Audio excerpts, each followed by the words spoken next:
प्यारे विद्यार्थियों नमस्कार। आज का वीडियो पांचवी बोर्ड वालों के लिए बहुत ही महत्वपूर्ण होने वाला है, क्योंकि इस वीडियो के अंदर हम देखने वाले हैं पांचवी का जो गणित का पेपर आएगा बोर्ड परीक्षा में, वो सेम ऐसे आने वाला है। इसी टाइप के प्रश्न आपको परीक्षा में दिखाई देंगे। अगर आपको अच्छे नंबर से पास होना है तो इन प्रश्नों को आप अच्छी तरह से याद कर लेना है, समझ लेना है, रट लेना है। ये पेपर आपका रहने वाला है 80 नंबर का, और इसमें आपको 2.5 घंटे का समय मिलेगा। तो चलते हैं प्रश्नों की ओर कि किस टाइप के प्रश्न आएंगे। तो सबसे पहले आप देख रहे होंगे एबीसीडी वाला प्रश्न है कि दीवार के सहारे सीढ़ी लगाने पर सीढ़ी तथा दीवार के मध्य बनने वाला कोण होगा। तो ये से कोण हो जाएगा, तो इसको क्या कहते हैं? न्यून कोण कहते हैं। वह इसका राइट आंसर हो जाएगा। प्रश्न नंबर 2, यहाँ 1 सेंटीमीटर इंटू 1 सेमी खानों वाला एक ग्रिड दिया गया है। इस ग्रिड पर 5 सेमी लंबाई और 4 सेमी चौड़ाई का एक आयत बनाकर उसका परिमाप व क्षेत्रफल ज्ञात कीजिए। ये प्रश्न आपका रहेगा 6 नंबर का।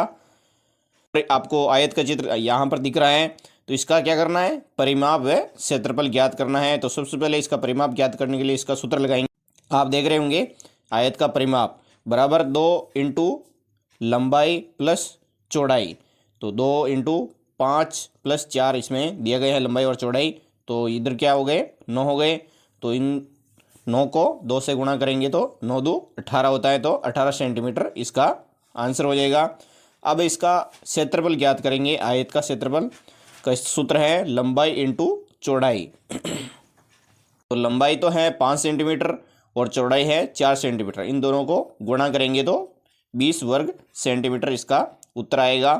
प्रश्न नंबर 3 है, दी गई त्रिविमीय आकृतियों का समतल पृष्ठीय जाल बनाइए। ये भी प्रश्न आपका 6 नंबर का रहेगा। जैसे कि सबसे पहले आकृति दिख रही है बेलन की, तो इसमें समतल पृष्ठीय जाल बनेगा, ऐसा बनेगा। और दूसरे नंबर का जो गन का बन रहा है आपको ऐसे बनाना है। और तीसरा नंबर का जो चित्र दिख रहा है शंकु का, तो शंकु में आपको समतल पृष्ठीय जाल ऐसा बना देना है। तो ये 6 नंबर का आपको फिक्स हो जाएंगे। प्रश्न नंबर 4, दिए गए भवन के नक्शे को देखकर निम्नांकित प्रश्नों के उत्तर दीजिए। यह प्रश्न आपका रहेगा 8 नंबर का। सबसे पहले ये भवन का नक्शा दिया गया है, इसको देख लेना है। उसके बाद इसके प्रश्न की ओर चलते हैं। पहला प्रश्न है इसका कि मुख्य द्वार से प्रवेश करने पर बैठक कक्ष कौन सी दिशा में होगा। तो इसमें नक्शे में देखेंगे आपको दिख रहा है मुख्य द्वार ये रहा, और इसमें बैठक कक्ष की तरफ जाएंगे तो ये दक्षिण दिशा की ओर है, तो उसमें लिखना है दक्षिण दिशा। यहाँ पर आपको दक्षिण लिख देना है। प्रश्न नंबर 2, रसोई घर की लंबाई मीटर में बताइए। तो यहाँ पर लिखना है उत्तर में 15 मीटर। तीसरा प्रश्न, भवन में खिड़कियों की कुल संख्या कितनी है? उसमें लिखना है 11 खिड़कियाँ हैं इस भवन में। प्रश्न नंबर 4, भवन में किस कक्ष का क्षेत्रफल सबसे अधिक है? तो इसमें देखेंगे आपको दिख रहा है चित्र में कि बैठक कक्ष का जो क्षेत्रफल है वो इन तीनों से सबसे ज़्यादा है, तो लिखेंगे बैठक कक्ष। अगला प्रश्न है 5वां, जो एबीसीडी वाला है, 69,079 को अंकों में लिखा जाएगा। तो कैसे लिखेंगे? इसका से इसका राइट आंसर हो जाएगा। आपको दिख रहा है 69079। तो ये इसका राइट आंसर हो जाएगा। प्रश्न नंबर 6, 3 रोटियों को 5 बच्चों में बराबर बांटने पर प्रत्येक बच्चे को रोटियों का कितना हिस्सा मिलेगा? तो इसका राइट आंसर क्या हो जाएगा? 10, यानी कि 3 रोटियां हैं और 5, तो इसका राइट आंसर क्या हो जाएगा? 10 हो जाएगा। प्रश्न नंबर 7, कितने देशांश मिलाकर एक पूर्णांक इकाई बनाएंगे? तो इसका राइट आंसर होगा 100। 10 देशांश मिलाकर एक पूर्णांक इकाई बनेगी। प्रश्न नंबर 8 है, जिसका पहला अंकों जैसे कि 4 6 0 7 2 में से प्रत्येक अंक का केवल एक बार प्रयोग करते हुए बनने वाली 5 अंकों की सबसे बड़ी एवं सबसे छोटी संख्याएं लिखिए। जो आपका 6 नंबर का प्रश्न रहेगा, आपको गलत नहीं करना है। तो इस अंकों को देखेंगे सबसे पहले और इसकी सबसे बड़ी संख्या बनाएंगे। तो क्या हो जाएगी? सबसे बड़ी संख्या में जैसे कि 7 है, 7 से उसके बाद 7 6 4 2 0 हो जाएगी 76,420 सबसे बड़ी संख्या, और सबसे छोटी संख्या बनेगी 20,467। प्रश्न नंबर 2 है 8वें का कि दी गई संख्याओं यहाँ पर दिए गए हैं 53,471, 53,417, 53,741, 53,714 और 54,371 को अवरोही क्रम में लिखिए। अवरोही क्रम यानी कि बड़ी संख्या से छोटी संख्या की ओर बढ़ना है। तो सबसे बड़ी संख्या कौन सी है? 54,371 है। उसके बाद उससे छोटी 53,741 और उससे छोटी है 53,714, उससे भी छोटी 53,471 और सबसे छोटी संख्या है 53,417। ये इसका उत्तर हो जाएगा। प्रश्न नंबर बी इसका है, 8वें का बी है। दी गई संख्याओं, यहाँ पर संख्या दी गई है 70,735, 70,075 और 50,770, 5,007 और 77,057 को आरोही क्रम में लिखिए। आरोही यानी कि छोटे से बड़े की ओर लिखना है। तो सबसे छोटी संख्या हम इसमें देखेंगे 5,007 है, उससे बड़ी 50,770, उससे भी बड़ी संख्या है 70,075, उससे भी बड़ी होगी 70,735 और सबसे बड़ी संख्या है 77,057 आपको लिख देनी है। प्रश्न नंबर 9, खाली बॉक्स में सही क्रिया यानी कि इन जो चिन्ह दिए गए हैं प्लस का, माइनस का और गुणा का और है भाग का, इन चारों में से किसी एक का प्रयोग करते हुए यहाँ पर करना है। तो इसका राइट आंसर क्या हो जाएगा? ब, यानी कि 368 को गुणा करना है 0 से, तो इसका उत्तर क्या हो जाएगा? 0 ही आएगा। प्रश्न नंबर 10 कि हरियाली राजस्थान अभियान के अंतर्गत एक गांव में 5,662 बबूल तथा 8,707 नीम तथा 3,008 शीशम के पेड़ लगाए हैं। बताइए उस गांव में कुल कितने पेड़ लगाए गए हैं? सबसे पहले हम देखेंगे बबूल के कितने पेड़ हैं। 5,662 है, नीम के हैं 8,707 और शीशम के पेड़ हैं 3,008। इन तीनों को जोड़ देंगे तो जो संख्या बनेगी कुल वो बनेगी 17,377। अतः उस गांव में कुल 17,377 पेड़ लगाएंगे। प्रश्न नंबर 11 कि एक न्यून, नैन, पूर्वेण तथा परम मित्र अंक की सहायता से घटाइए। आप देखिए संकेत के माध्यम से समझने का प्रयास करना है। 6 के परम मित्र अंक 4 को 3 में जोड़कर 7 प्राप्त किया, वहीं 3 का एक न्यूनयन पूर्वेण 4 अर्थात 3 लिखते हैं। तीसरे नंबर पर दिया गया है 7 के परम मित्र अंक 3 को 3 में जोड़कर 6 प्राप्त करते हैं एवं 3 का एक न्यूनयन पूर्वेण 8 लिखते हैं। आगे बताए गए हैं कि 8 बराबर 8 माइनस 1 यानी कि बराबर 7 में से 3 को घटाकर 4 प्राप्त करते हैं। तो आपको दिखाई दे रहे हैं यहाँ पर बाकी हैं, जो इसका उत्तर निकला है 467।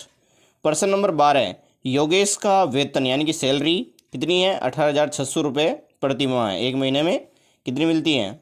18,600 रुपये। तो एक वर्ष में उसका कुल वेतन कितना होगा? बहुत ही अच्छा प्रश्न है, 6 नंबर का प्रश्न आएगा। तो इसका उत्तर में लिखना है योगेश का प्रति माह वेतन। सबसे पहले यहाँ पर लिखेंगे 18,600 रुपये और एक वर्ष में कुल कितने माह होते हैं? 12 महीने का कुल वेतन। तो 18,600 को गुणा कर देना है 12 से।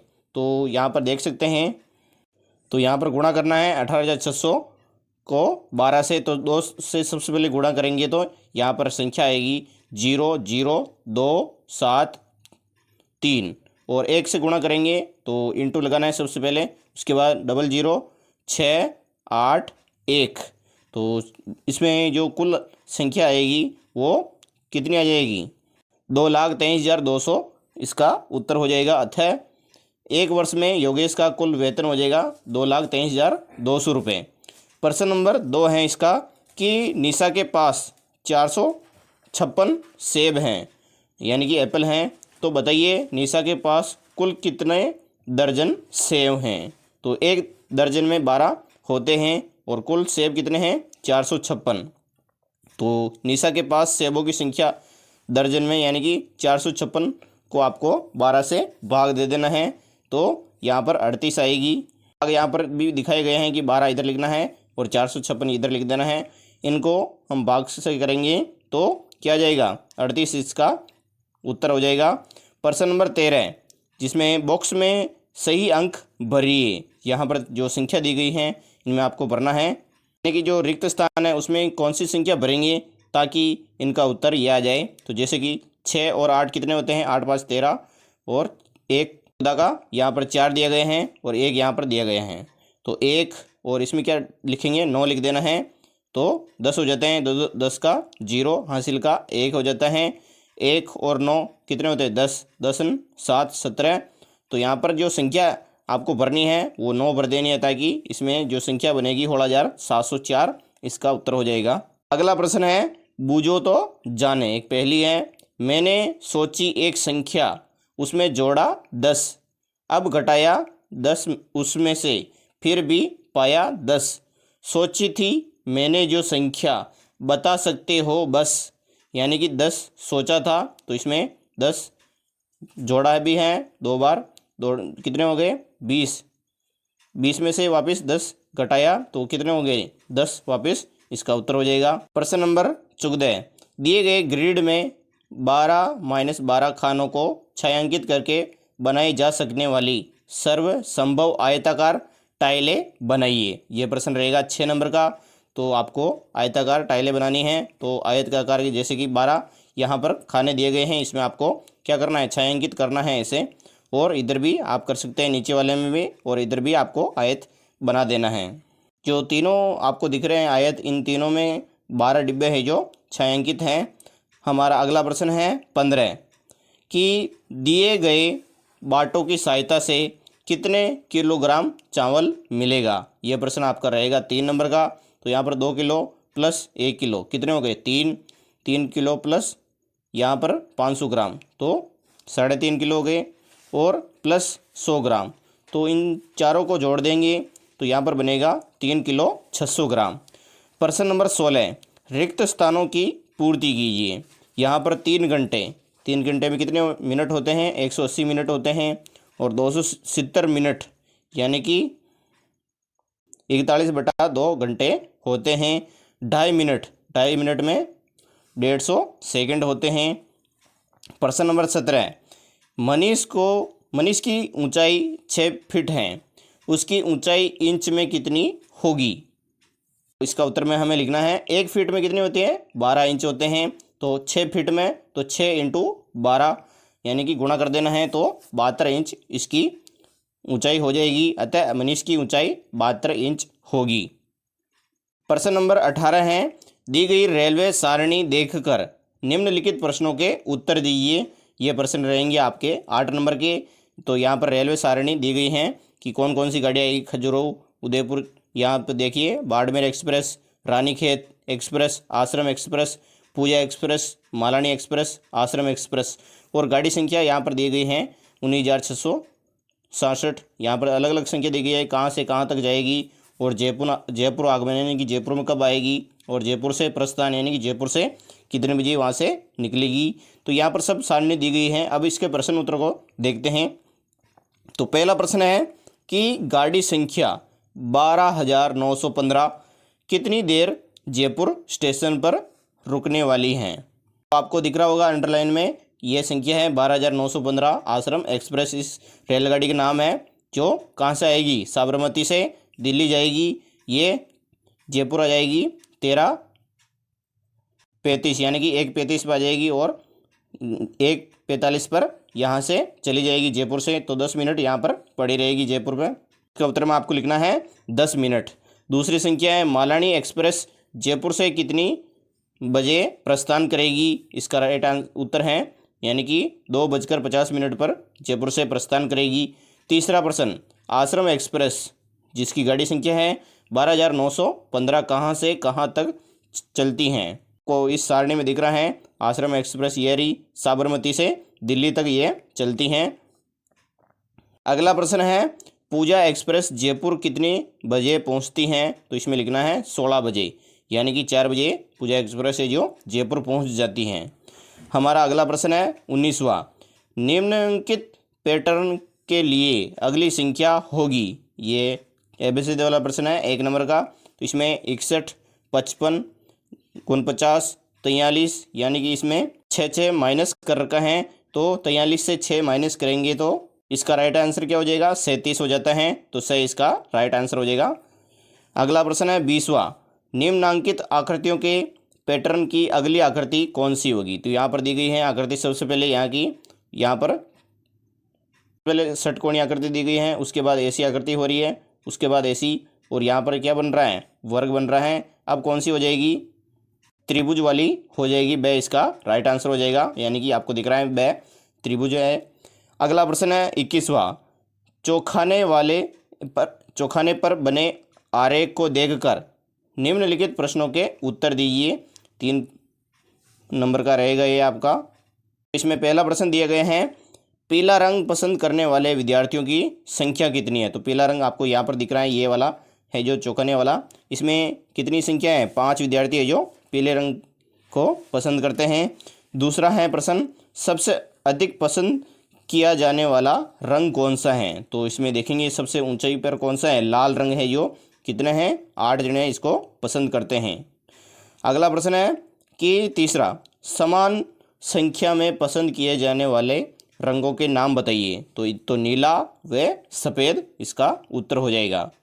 अगला प्रश्न है 22वां, निम्नलिखित पैटर्न को समझकर रिक्त स्थानों की पूर्ति कीजिए।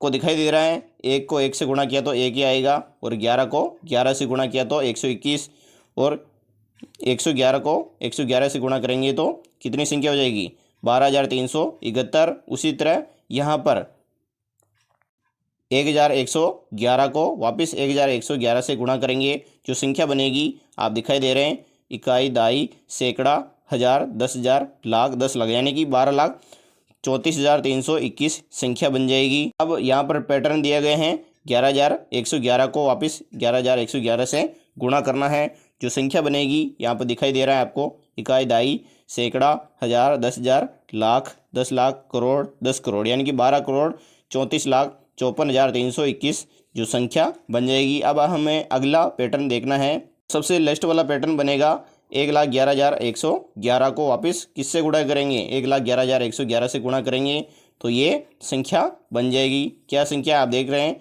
इकाई, दाई, सैकड़ा, हज़ार, 10,000, लाख, 10 लाख, करोड़, 10 करोड़, अरब, 10 अरब, यानी कि 12,34,56,54,321 ये संख्या बन जाएगी, ये इसका उत्तर हो जाएगा। तो विद्यार्थियों, इन प्रश्नों को आप अच्छी तरह से याद कर लेना है, समझ लेना है, क्योंकि जो परीक्षा का पैटर्न है वो इसी टाइप का पेपर आने वाला है आपका परीक्षा में, तो आपके लिए बहुत ही मददगार साबित होगा। जय हिंद, जय भारत।